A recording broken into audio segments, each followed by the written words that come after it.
You're eating less, moving more, doing everything right, yet that stubborn belly fat refuses to move. Your clothes still fit the same, the scale hasn't budged in weeks. You're starting to wonder if something's wrong with your body. Nothing is wrong with you, but something is happening inside your body right now, something your doctor probably never explained, a hidden survival mechanism that's been sabotaging your progress from day one.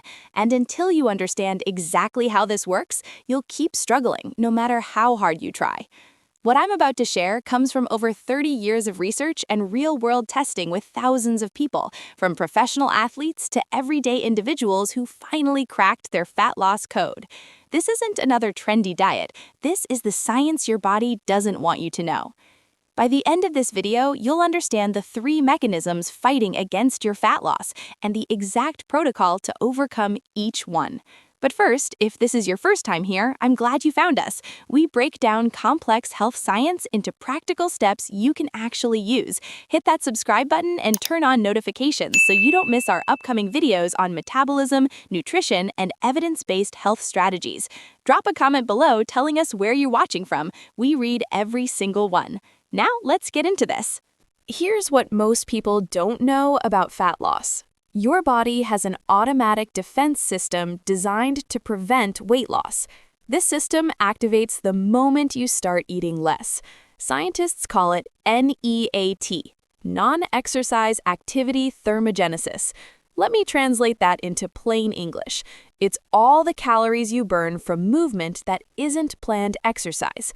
You're fidgeting, hand gestures when you talk, how fast you walk to your car, how often you shift position while sitting.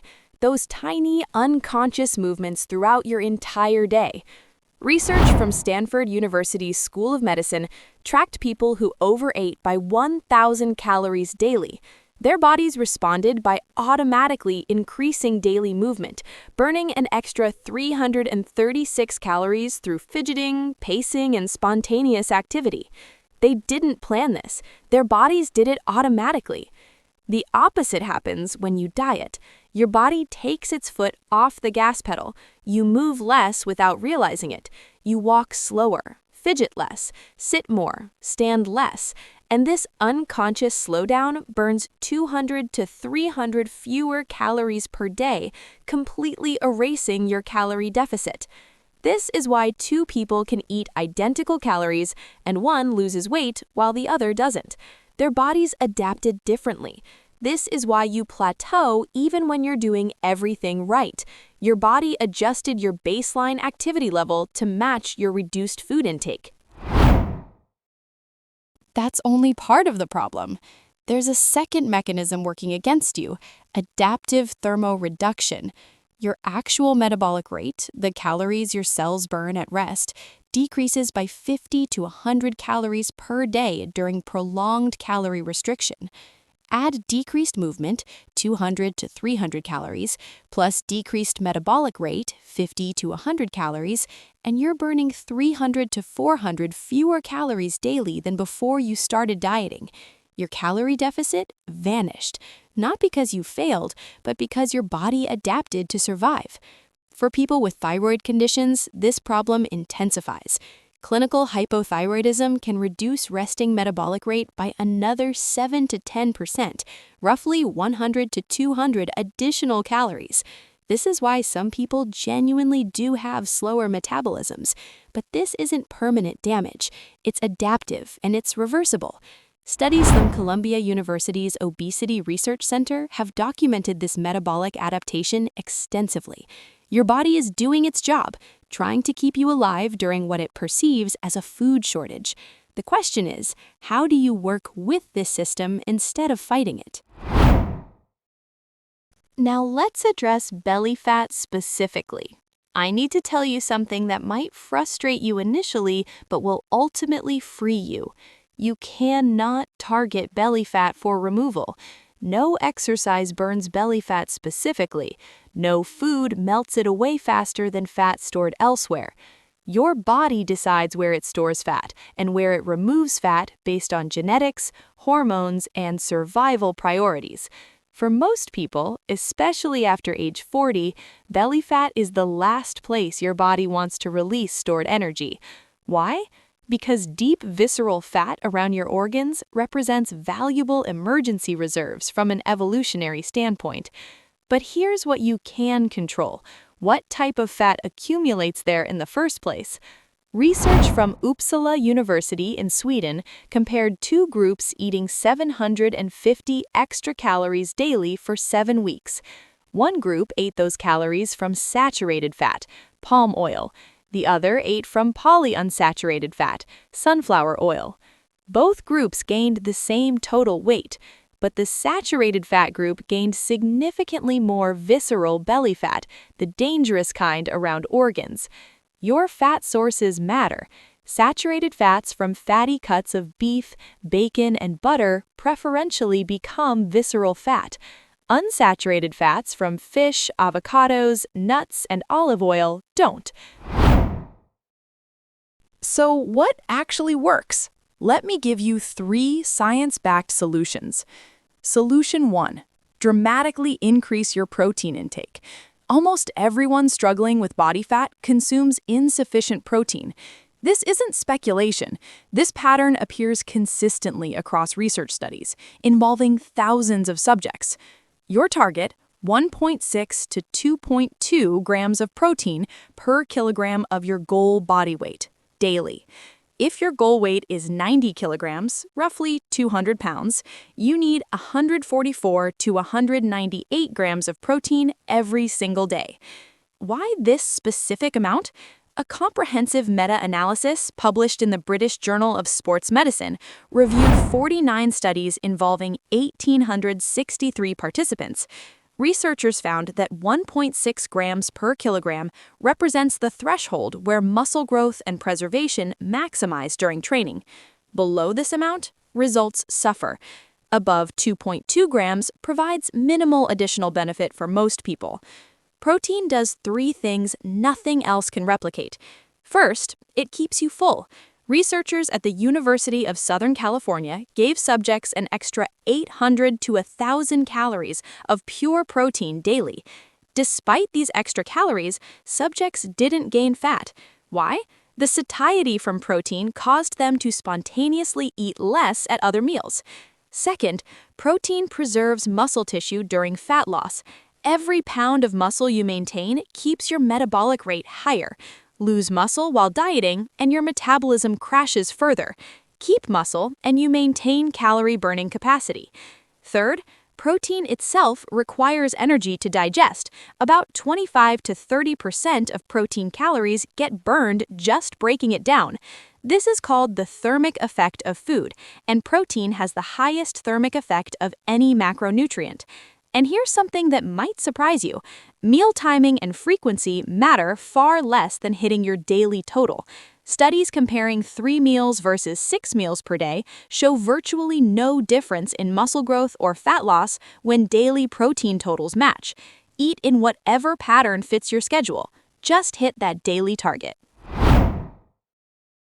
Solution 2. Resistance training becomes non-negotiable. Not because it burns the most calories during workouts. Cardio actually burns more in the moment. Resistance training matters because it sends a critical signal to your body. We're still using this muscle. Don't break it down for energy. Without that signal, your body cannibalizes muscle tissue during calorie restriction. And remember, muscle loss equals metabolic loss. You'll drop weight on the scale, but you'll also destroy the very tissue that keeps your metabolism running. Research has identified a phenomenon called collateral fattening. This occurs when people lose substantial muscle during their diet. Their body senses the tissue loss and goes into panic mode, increasing hunger signals, slowing metabolism further, desperately attempting to rebuild lost tissue. Usually, they regain more fat than they originally lost. This explains the yo-yo diet cycle. People lose weight the wrong way, primarily muscle and water, then their body fights back aggressively. They gain back more than they lost, feel defeated, and the cycle repeats. Resistance training prevents this. You don't need to become a bodybuilder. You need to challenge your muscles 2 to 4 times weekly with progressive resistance, whether bodyweight exercises, dumbbells, resistance bands, or machines. The specific method matters less than consistent execution. Solution 3. Lose weight at the correct speed. Target 0.5% to 1% of your body weight weekly. For most people, this means roughly 1 pound per week, perhaps 2 pounds weekly if starting with significant excess weight. I know this doesn't sound exciting. You want faster results. But here's the reality. Losing weight too rapidly triggers those defense mechanisms even harder. Your body panics, metabolism slows more dramatically, movement decreases more significantly, and worst of all, you lose substantial muscle tissue. Losing weight slowly, your body barely notices the change. It doesn't perceive a survival threat. Your metabolism remains relatively stable. Muscle tissue stays on your frame. Energy levels stay consistent. Consider this perspective. Losing just 1 pound weekly equals 52 pounds in 1 year. Most people took 10 to 20 years to gain that weight. Removing it in 1 year represents remarkable progress, yet it feels slow because we're conditioned to expect dramatic transformation in weeks. Professional physique competitors, people who reach extremely low body fat levels, understand this principle. They don't crash diet. They lose weight methodically over months, preserving every ounce of muscle possible because they know sustainable results require patient execution. Here's a strategy most people never hear about: strategic diet breaks. Every 5 to 10 pounds lost, take 1 week off from active dieting. This doesn't mean eating with complete abandon. It means relaxing restrictions and eating at maintenance calories. Give your body permission to breathe. Why does this work? Prolonged calorie restriction creates physical and psychological stress. Your hormones need recovery time. Your psychology needs relief from constant restriction. Taking periodic breaks allows those adaptation mechanisms to partially reset. Research from the University of Tasmania compared continuous calorie restriction against intermittent restriction with 2-week breaks. The intermittent group lost more weight and showed better metabolic adaptation. They also maintained their weight loss better during a 6-month follow-up period. Successful long-term fat loss isn't one continuous diet. It's cycles of active fat loss followed by maintenance periods, then more fat loss, then maintenance again. You're building skills for permanent weight management, not just pursuing rapid weight loss. One real example: a woman in her mid-40s, navigating perimenopause, wanted to lose 8 pounds of stubborn fat. Her nutrition coach set a realistic expectation: 1 to 2 pounds monthly. Progress seemed slow, but she lost the weight without misery, kept her muscle tissue, maintained her energy, and most importantly, kept it off long-term. Compare that outcome to someone crash dieting, losing 8 pounds in 2 weeks, then regaining 12 pounds within 2 months. Who actually succeeded? Let me be direct about something critical.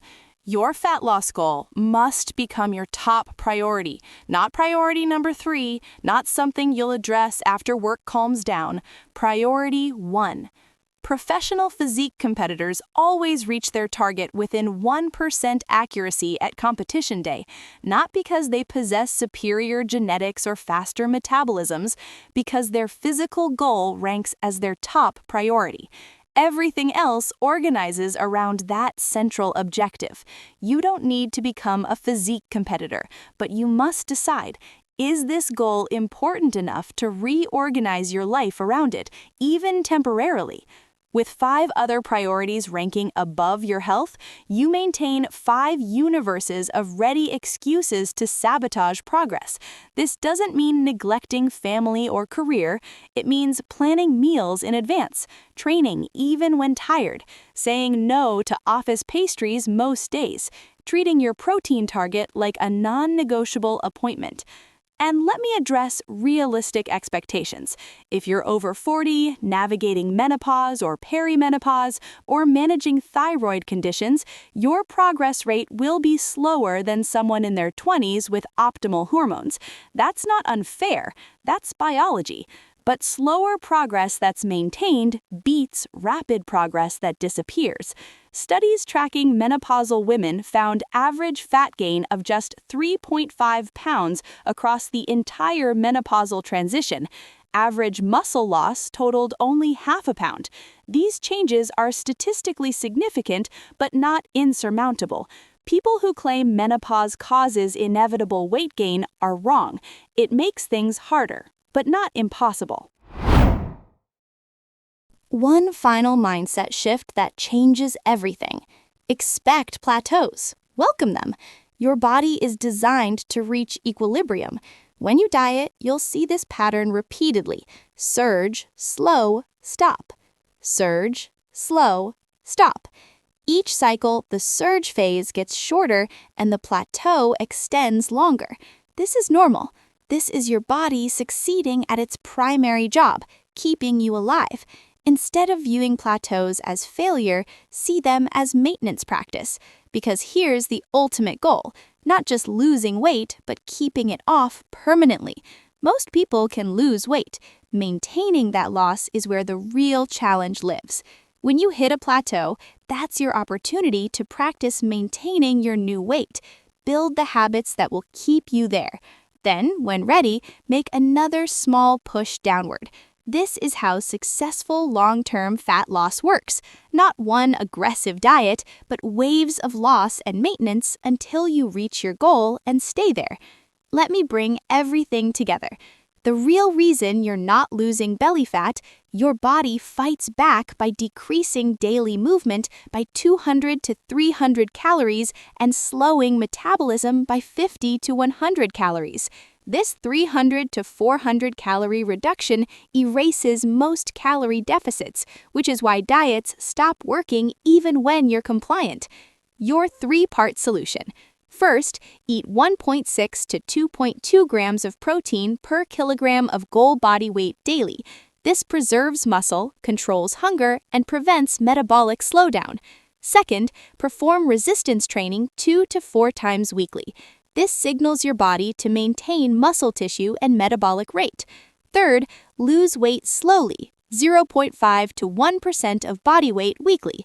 Take diet breaks every 5 to 10 pounds lost. Swap saturated fats for unsaturated fats to reduce visceral belly fat accumulation. This isn't exciting. It's not a 7-day miracle, but it's what actually works. It's what research demonstrates. It's what real people use to lose fat and maintain that loss for years.